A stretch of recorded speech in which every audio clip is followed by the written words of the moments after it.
আমার পরিচিত, খুব পরিচিত কাছাকাছি যারা এরকম কয়েকজন মহিলা রয়েছেন, একসময় তারা খারাপ কাজের সঙ্গে যুক্ত ছিলেন।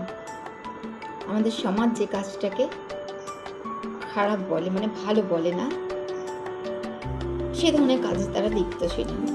সে সময় একটু ইয়াং ছিলেন, দেখতেও সুন্দর ছিলেন। তো তাদের নিয়েও সে সময় সমালোচনা হতো, তো শুনতাম। যাই হোক, আমি টুকটাক কথাবার্তা আমার সাথে বললে ভালো মন্দ আমি বলতাম, নিশ্চয় আমিও দেখা হলে জিজ্ঞাসা করতাম। তো এখন তারা দীক্ষা শিক্ষাই হয়তো নিয়েছেন, কেউ স্কনের ভক্ত, কীর্তন করেন, সুন্দর কীর্তন করেন, বেশ জায়গা জায়গায় তারা যান। তো যেখানে ধরুন তাদের চেনে না হয়তো তাদেরকে সেখানে তো কোনো সমালোচনা হয় না। বাট একদিন আমাকে বলছিল যে তোমাদের এখানে যদি কেউ কীর্তনে ডাকে তো আমায় বলবে। আবার নিজেই বললো যে আমাকে কি কেউ ডাকবে?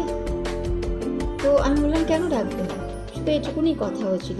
পরে আমি চিন্তা ভাবনা করে ভাবলাম যে কেন এই কথাটা বললো, বুঝতে পারলাম যে তার আগে কাজকর্মগুলোর জন্যই হয়তো সেই কথাটা বলেছে।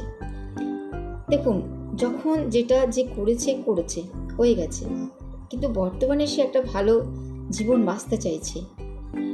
তো আমাদের উচিত তাকে উৎসাহ দেওয়া, তাকে নিয়ে সমালোচনা করা, তাকে নিয়ে নিন্দা করা এটা ঠিক না।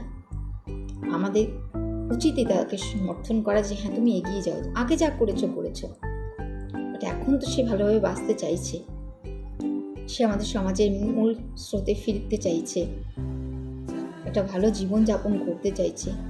তো তাকে নিয়ে আমরা যদি সমালোচনা না করে তাকে উৎসাহ দিয়ে রাখি না, তাকে কীর্তনের জন্য কি হয়েছে? মনে যদি পবিত্র, আপনার মন যদি, মানে আমাদের মন যদি পবিত্র থাকে তাহলে সব কিছুই পবিত্র। তাই এদের নিয়ে সমালোচনা না করে আমরা তাদেরকে সমর্থন করি, ভালো কাজের দিকে এগিয়ে যাক, তাদের এগিয়ে যেতে সাহায্য করি। রাধে কৃষ্ণ, রাধে রাধে।